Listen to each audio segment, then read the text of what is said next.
তবে আমাদের বিশেষ কোনো লোভ নেই, নগদ 1010 পণ হলেই আমরা খুশি। তারা কি আর আমাকে আসতে দেবে না বাবা? কেন কেন আসতে দেবে না মা? আমি তোমাকে নিয়ে আসবো। হ্যাঁ, আমি তোমাকে নিয়ে আসবো। বাবা, আমাদের তবে এবার পথে ভাসালে। তোমার বাপ তো আমাদেরই দুর্নাম করবে 4 গ্রামে, বলবে আমরা তোমার খেয়াল রাখি না। শুরু হচ্ছে রবীন্দ্রনাথ ঠাকুরের দেনা পাওনা। 5 ছেলের পর যখন একটা মেয়ে জন্মালো, তখন মিত্র দম্পতির আনন্দ আর ধরে না। অনেক আদর করে পিতা রামসুন্দর মিত্র মেয়ের নাম রাখলেন নিরুপমা। 2-1 প্রতিবেশী যদিও ঠোঁট বেঁকিয়ে বললেন, কেমন নাম গো বাপু? একটা মাত্র মেয়ে, কোথায় নাম রাখবে পার্বতী, লক্ষ্মী, ঠাকুর দেবতার নাম না রেখে শেষে নিরুপমা। রামসুন্দর এসব খোঁচা গায়ে মাখলেন না। তিনি বললেন, নিরুপমা মন্দ কোথায়, কত মিষ্টি একটা নাম। কালক্রমে নিরুপমার বিয়ের বয়স হল। এদিক ওদিক সম্বন্ধের খোঁজ শুরু হলো। রামসুন্দর মিত্র অনেক খোঁজ করলেন, কিন্তু কিছুতেই মনের মতো পাত্র পাচ্ছিলেন না। অবশেষে মস্ত এক রায়বাহাদুরের ঘরের একমাত্র ছেলের কথা তার কানে এলো। রায়বাহাদুরের পৈতৃক বিষয়াশয় যদিও কমতির দিকে, কিন্তু বনেদি ঘর বলে কথা। সম্বন্ধ পাকা হওয়ার সময় পণের কথা উঠল। পাত্রের বাবা বললেন, দেখুন মিত্রমশাই, সবই তো জানেন, ছেলে আমার সরকারি চাকরি করে। এই বাজারে সে কি 4টিখানি কথা নাকি? হ্যাঁ, তা তো ঠিকই। তবে আমাদের বিশেষ কোনো লোভ নেই, নগদ 1010 পণ হলেই আমরা খুশি। আর কন্যা বিদায়ের আপনারা যা দান সামগ্রী দেবেন। রামসুন্দর কিছুমাত্র বিবেচনা না করেই রাজি হয়ে গেলেন। এমন পাত্র কোনো মতে হাতছাড়া করা যায় না। তিনি বললেন, বেশ, তাই হবে। তাহলে আর শুভ কাজে দেরি কেন? রামসুন্দর দুম করে রাজি হলেও টাকার জোগাড় হলো না কিছুতেই। জিনিসপত্র বন্ধক রেখে বিক্রি করে অনেক চেষ্টাতেও 3-4 হাজার টাকাই জোগাড় হলো। এদিকে বিয়ের দিনও এগিয়ে আসছে।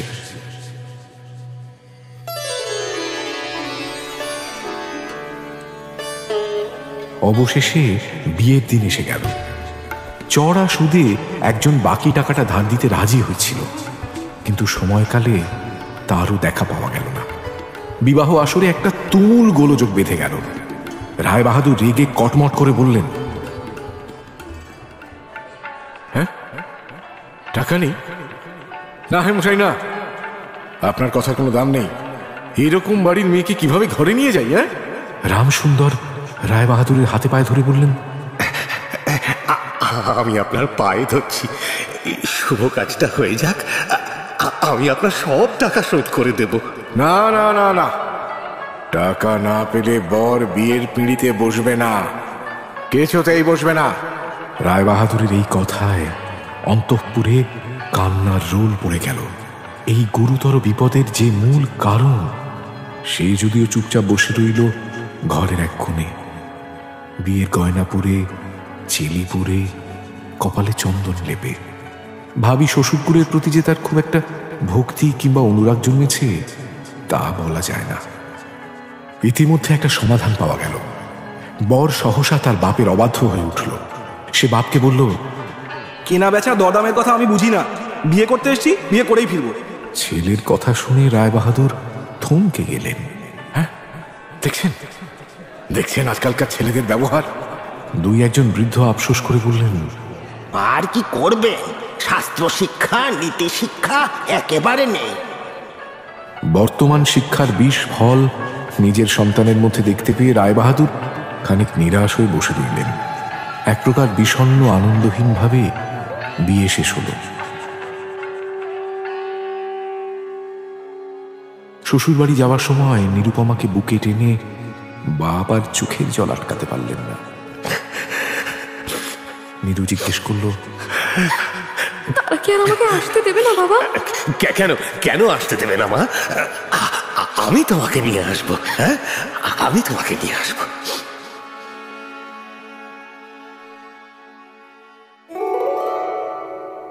বিয়ের পর রামসুন্দর প্রায় মেয়েকে দেখতে যেতেন, যদিও বেয়াই বাড়িতে তার কোনো প্রতিপত্তি ছিল না। চাকরগুলো পর্যন্ত তাকে নিচু নজরে দেখত। অন্তঃপুরের বাইরে একটা ঘরে 5 মিনিটের জন্য কোনোদিন মেয়ের সঙ্গে কথা বলতে পারতেন, কোনোদিন তাও পারতেন না। কুটুম্ব বাড়িতে এমন অপমান বেশি দিন সহ্য করা যায় না। রামসুন্দর ঠিক করলেন যেমন করে হোক টাকাটা শোধ করে দিতে হবে, কিন্তু যে ঋণভার কাঁধে চেপেছে তা সামলানোই দুঃসাধ্য। খরচপাতির টানাটানি পড়ে গেছে। পাওনাদারদের দৃষ্টি এড়ানোর জন্য সব সময় নানান হীন কৌশল করতে হচ্ছে রামসুন্দরকে। এদিকে শ্বশুরবাড়ির লোকজনও উঠতে বসতে খোঁটা দিতে শুরু করলো নীরুকে। বাপের বাড়ির নিন্দা শুনে দরজা আটকে কাঁদা ছাড়া নীরুর আর কোনো উপায় ছিল না। বিশেষ করে শাশুড়ির আক্রোশ যেন কিছুতেই মেটে না। নীরুকে দেখে যখন কেউ বলতো, আহা কি শ্রী, বউয়ের মুখখানি দেখলে চোখ জুড়িয়ে যায়, শাশুড়ি ঝঙ্কার দিয়ে বলতেন, ছিরি তো ভারী, যেমন ঘরের মেয়ে তেমনি ছিরি। এমনকি নীরুর খাওয়া পড়ার দিকেও শাশুড়ির কোনো খেয়াল ছিল না। যদি কোনো প্রতিবেশিনী মৃদু প্রতিবাদ করে বলতেন, দিদি বৌমা তো শুকিয়ে যাচ্ছে, কিছু কি খেতে পায় না? পায় না মানে? ওর বাপ যা দিয়েছে সে তুলনায় ও যা পায় তাই অনেক। অর্থাৎ বাপ যদি পুরো দাম দিত তো মেয়েও ঠিকঠাক যত্ন পেত। শ্বশুরবাড়িতে সকলেই এমন ভাব দেখাতো যেন নতুন বউয়ের এখানে কোনো অধিকার নেই, ফাঁকি দিয়ে ঢুকে পড়েছে। সারা বাড়িতে কেবল নীরুর স্বামী যা একটু ওর কথা শুনত, কষ্ট বোঝার চেষ্টা করত। চাকরিতে ফেরত যাওয়ার আগে নীরুর বর ওকে নিভৃতে ডেকে নিয়ে বলল, মন খারাপ করো না নীরু, কমাস পরেই তোমাকে আমি আমার কাছে নিয়ে যাব। একটু একটু ঠিকঠাক ব্যবস্থা করতে দাও। তুমি তো মাকে একটু বুঝিয়ে বলতে পারো, বাবা টাকা পেলে ঠিক দিয়ে দেবে। ও টাকা আমার চাইনি নীরু, তুমি তোমার বাবাকে বারণ করে দাও। আমার কি দোষ বলো তো? আমি কি দোষ করেছি?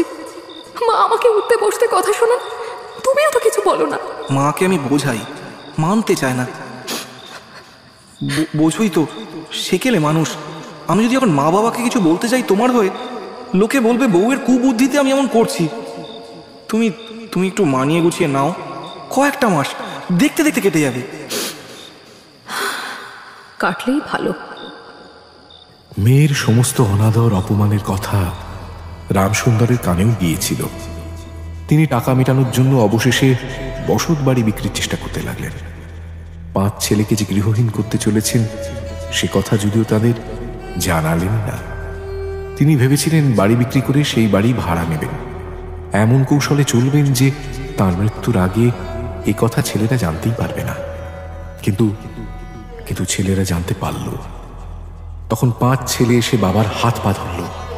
বড় ছেলে হরমোহন বলল, এ তুমি কি করেছো বাবা? এছাড়া আর উপায় কি? আমার মেয়েটা কি সারা জীবন যন্ত্রণা ভোগ করবে? তাই বলে বাড়ি বিক্রি করে দেবে? আরে আমাদেরও তো সংসার আছে। তোমার নাতিপুতির কি হবে ভেবেছো? না বাবা, বাড়ি তুমি বিক্রি করতে পারবে না। ছেলেদের দৃঢ় আপত্তিতে আর বাড়ি বিক্রি করতে পারলেন না রামসুন্দর। তখন তিনি নানা স্থানে বিস্তর সুদে অল্প অল্প করে টাকা ধার করতে লাগলেন। ধারের মাত্রা এমন হলো যে সংসারের খরচ আর চলে না। নীরু বাপের মুখ দেখে সব বুঝতে পারল। সে দেখল বুড়ো বাপের পাকা চুল আর শুকনো মুখের রেখায় দুশ্চিন্তার ছাপ স্পষ্ট। মেয়ের কাছে যখন বাপ অপরাধী, তখন সে অপরাধের অনুতাপ কি আর গোপন রাখা যায়? বেয়াই বাড়িতে রামসুন্দর ক্ষণকালের জন্য মেয়ের দেখা পেতেন। তখন তার বুক যে কেমন করে দুমড়ে মুচড়ে যেত তা তার হাসি দেখলেই টের পাওয়া যেত। সেই ব্যথিত পিতৃ হৃদয়কে সান্ত্বনা দেওয়ার জন্যই নীরু দিন কয়েক বাপের বাড়ি যেতে চাইল। বাপের ম্লান মুখ দেখে সে আর দূরে থাকতে পারল না।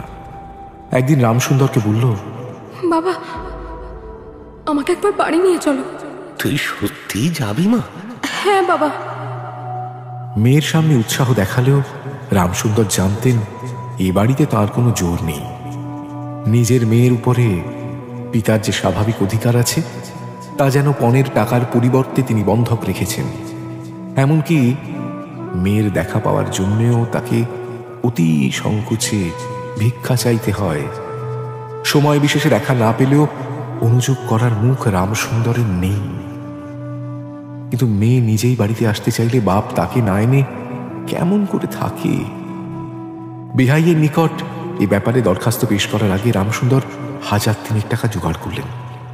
কতটা হীনতা, ক্ষতি ও অপমান গায়ে মেখে এই টাকা তিনি জোগাড় করেছিলেন সেই ইতিহাস গোপন থাকাই ভালো।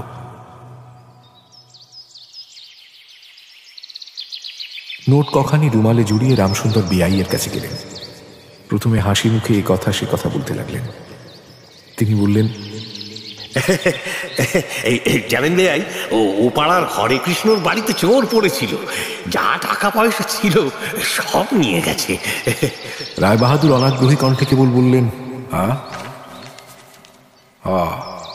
বেআইয়ের অনাগ্রহ রামসুন্দর দেখেও দেখলেন না। তিনি আবার বললেন, আপনার ওই রাধা মাধবকে মনে আছে? নবীন মাধবের ভাই। নবীন একেবারে বকে গেছে। রাধাটা কিন্তু বেশ শিক্ষিত হয়েছে, কলেজে পড়ছে। আচ্ছা আচ্ছা বেআই, শহরে শুনলাম কি একটা নতুন নাকি রোগ এসেছে, জানেন কিছু?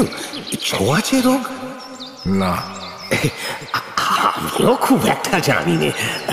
ও হ্যাঁ, ভালো কথা বেআই, সেই যে টাকাটা বাকি আছে, রোজই মনে করি আসার সময় হাতে করে কিছু নিয়ে আসবো, কিন্তু সময়কালে মনে থাকে না, বুড়ো হয়ে গেছি কি না। তা আজ মনে পড়ায় নিয়ে এসেছি। এখানে 1,000 আছে। কথাটা বলে চাদর খুলে রুমালটা বার করলেন রামসুন্দর। তারপর রুমালের ভেতর থেকে পাঁজরের হাড়ের মতো 3,000 টাকার নোট রাখলেন রায়বাহাদুরের সামনে। মাত্র 3,000 টাকা দেখে রায়বাহাদুর হো হো করে হেসে উঠলেন। বললেন, থাক বেআই, থাক থাক থাক, ওই 3,000-এ আমার কাজ নেই, ওটা আপনি রাখুন। ছুঁচো মেরে আমি হাত গন্ধ করবো না, বুঝছেন তো? থাক। রায়বাহাদুর কিছুতেই টাকাটা নিলেন না। রামসুন্দর ভেবেছিলেন টাকাটা দিয়ে মেয়েকে নিয়ে যাওয়ার কথা তুলবেন, কিন্তু যা ঘটল তারপর মেয়েকে বাড়ি আনার প্রস্তাব কারো মুখে আসে না। খানিকক্ষণ চুপচাপ বসে রামসুন্দর ভাবলেন, শেষে মৃদু স্বরে কথাটা বলেই ফেললেন, বেআই, বলছিলাম যে মেয়েটা অনেকদিন ধরে বাড়ি যেতে চাইছে, ওকে একটু নিয়ে যাই। নিয়ে যাবেন? না বেআই, সে এখন হচ্ছে না। ও তো সেরকম কোনো কাজ নেই এখানে, আর তাছাড়া জামাইও এখানে নেই।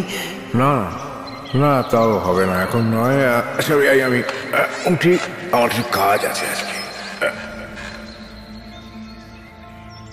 রামসুন্দর আর মেয়ের মুখোমুখি হতে চাইলেন না। কাঁপা হাতে নোটগুলো রুমালে বেঁধে বাড়ি ফিরে এলেন। মনে মনে প্রতিজ্ঞা করলেন, যতদিন না সমস্ত টাকা শোধ করে অসংকোচে মেয়ের উপরে দাবি করতে পারবেন ততদিন আর বেআই বাড়ি যাবেন না।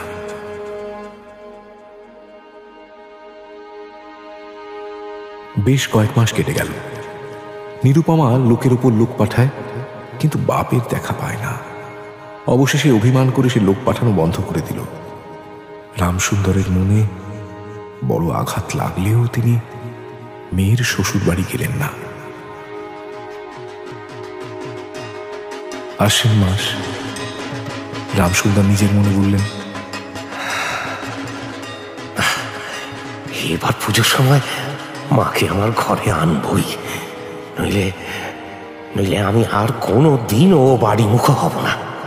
পঞ্চমীর দিন আবার চাদরের প্রান্তে গুটি কতক নোট বেঁধে রামসুন্দর বেআই বাড়ির পথে পা বাড়ালেন। বাড়ি থেকে বেরোনোর সময় 5 বছরের নাতি রামসুন্দরের চাদর টেনে বলল, দাদু, আমার জন্য গাড়ি কিনতে যাচ্ছ? 6 বছরের নাতনি এসে আবদার করে বলল, আমার কোনো ভালো জামা নেই, পূজায় কি পরে বেরোবো দাদু? রামসুন্দর সবই জানতেন। তামাক খেতে খেতে বৃদ্ধ অনেকবার এসব চিন্তাও করেছেন। রায়বাহাদুরের বাড়ির পুজোর নেমন্তন্নে যাওয়ার মতো শাড়ি, অলংকার কিছুই তার বৌমাদের নেই। এই কথা মনে করে তিনি অনেক দীর্ঘশ্বাস ফেলেছেন, কিন্তু তাতে তাঁর কপালের ভাঁজের শ্রীবৃদ্ধি ছাড়া কোনো প্রকার সমাধান আসেনি। অভাবক্লান্ত ঘরের আক্ষেপ কান্না বুকে নিয়ে রামসুন্দর বেয়াই বাড়িতে ঢুকলেন।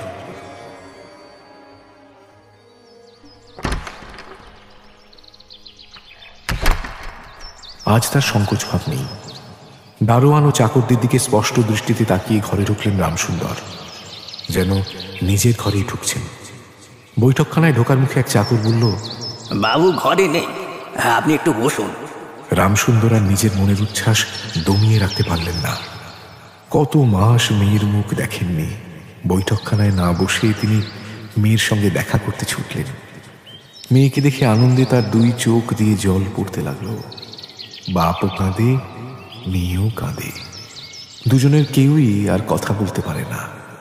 এমন করে বেশ কিছুক্ষণ কাটল। তারপর রামসুন্দর বললেন, এইবার তোকে নিয়ে যাচ্ছি মা, হ্যাঁ, আর কোনো সমস্যা নেই। এমন সময় কোথা থেকে যেন হরমোহন ঘরে ঢুকল, সঙ্গে রামসুন্দরের 5 বছর বয়সী নাতি। ঘরে ঢুকেই সে বাবাকে বলল, বাবা, আমাদের তবে এবার পথে ভাসালে। রামসুন্দর সহসা রেগে উঠলেন, বললেন, তোদের জন্য আমি কি নরকগামী হব? আমাকে তোরা আমার সত্যটা পালন করতে দিবি না? সে তুমি সত্য পালন করো, আমরা তো আটকাচ্ছি না, কিন্তু বাড়িটা কেন বিক্রি করলে? সেবার তোমাকে কত বললাম, আমাদের কেন পথে বসালে বাবা? রামসুন্দরের নাতি তার 2 হাঁটু সবলে জড়িয়ে ধরে আধমুখে বলল, দাদু, আমাকে কোনো গাড়ি কিনে দিলে না তো? নাতির কথা শুনে রামসুন্দর মাথা নিচু করে দাঁড়িয়ে রইলেন। দাদুর কাছে কোনো উত্তর না পেয়ে নীরুর কাছে গিয়ে ছেলেটি বলল, পিসিমা, আমাকে একটা গাড়ি কিনে দেবে?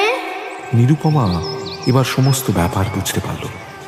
সে বলল, বাবা, তুমি যদি আর 1 পয়সা আমার শ্বশুরকে দাও, তাহলে আর তোমার মেয়েকে দেখতে পাবে না।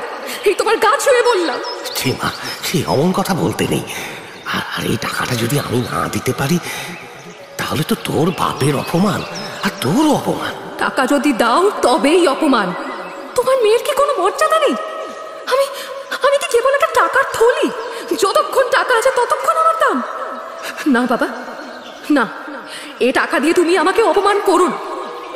তাছাড়া আমার স্বামী তো এ টাকা চান না। কিন্তু টাকাটা না দিলে তো তোমাকে আমার সঙ্গে ওরা যেতে দেবে না মা। না দেয় তো কি করবে বলো? তুমিও আর নিয়ে যেতে চাই না। মেয়ের কথা শুনে রামসুন্দর কাঁপা হাতে নোট বাঁধা চাদরটি কাঁধে তুলে নিলেন। তারপর চোরের মতো সবার দৃষ্টি এড়িয়ে বাড়ি ফিরে গেলেন। রামসুন্দর বাকি টাকা এনেছিলেন এবং মেয়ের নিষেধে সে টাকা না দিয়েই চলে গেছেন, এই কথা অবশ্য গোপন রইল না। কোনো এক দাসী নীরুর শাশুড়ির কাছে এই খবর পৌঁছে দিল। শুনে তার আর আক্রোশের সীমা রইল না। নিরুপমার কাছে তার শ্বশুর বাড়ি সরসজ্জা হয়ে উঠল। তার ডেপুটি ম্যাজিস্ট্রেট স্বামী চাকরি সূত্রে দীর্ঘদিন অন্য শহরে। টাকা ফেরত নিয়ে যাওয়ার পর থেকে বাপের বাড়ির আত্মীয়দের সাথেও নীরুর দেখা সাক্ষাৎ পুরোপুরি বন্ধ। শ্বশুরবাড়ির কেউ নীরুর সঙ্গে ঠিকমতো কথা বলে না। এমন দমবন্ধ পরিবেশে স্বাভাবিক নিয়মেই নীরুর শরীর ভেঙে পড়ল। যদিও সেজন্য তার শাশুড়িকে সম্পূর্ণ দোষ দেওয়া যায় না। শরীরের দিকে নীরুর কখনোই তেমন খেয়াল থাকত না। কার্তিক মাসের হিমের সময় সমস্ত রাত মাথার দরজা খোলা, শীতের সময় গায়ে কাপড় নেই, খাওয়ার কোনো ঠিক ঠিকানা নেই।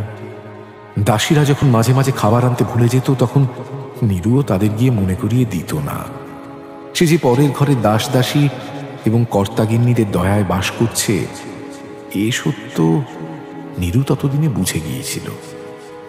নীরুর এমন গা ছাড়া ভাব শাশুড়ির সহ্য হল না।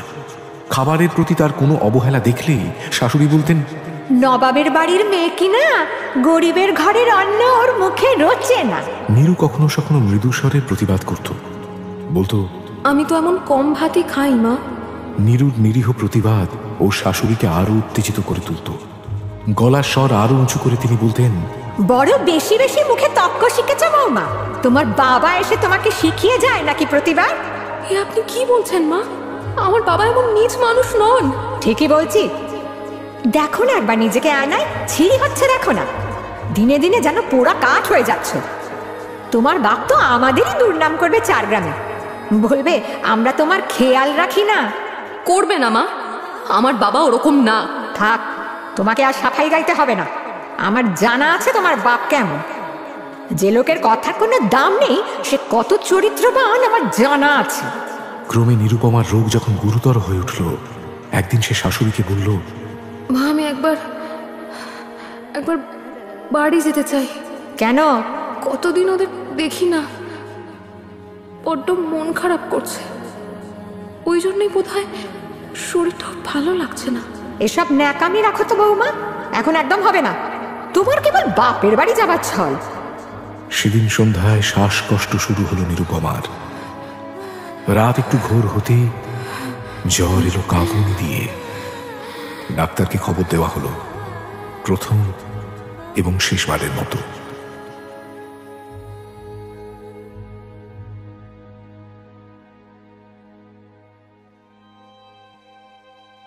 বাড়ির বড় বউ মারা গেছে। খুব ধুম করে অন্ত্যেষ্টিক্রিয়া সম্পন্ন হলো। প্রতিমা বিসর্জনের উৎসবের ব্যাপারে জেলার মধ্যে রায়বাহাদুরদের প্রতিপত্তি ছিল। বড় বউয়ের সৎকার সম্বন্ধেও রায়বাহাদুরদের তেমনই একটি খ্যাতি রটে গেল। এমন চন্দন কাঠের চিতা এ মুলুকে কেউ কখনো দেখেনি। এমন ঘটা করে শ্রাদ্ধ কেবল রায়বাহাদুরদের বাড়িতেই সম্ভব। কানাঘুষো শোনা গেল, বৌমা শ্রাদ্ধের এই বিস্তর আয়োজন করতে রায়বাহাদুররা কিছু ধারও করেছেন। রামসুন্দরকে সান্ত্বনা দেওয়ার সময় তার মেয়ের কিরূপ মহা সমারোহে মৃত্যু হয়েছে সকলে সেই কথাই বলতে লাগলো। কেঁদো না রামসুন্দর, কেঁদো না। কপাল গুনে অমন শ্বশুর বাড়ি জোটে, অমন ঘটা করে বাড়ির বউয়ের শ্রাদ্ধ শান্তি করতে আমি তো কাউকে দেখিনি। শাঁখা সিঁদুর নিয়ে মরেছে তোমার মেয়ে। রামসুন্দর, স্বর্গলাভ হবেই, স্বর্গলাভ হবেই। ইতিমধ্যে ডেপুটি ম্যাজিস্ট্রেট স্বামীর চিঠি এলো। আমি এখানে সমস্ত বন্দোবস্তই করে নিয়েছি।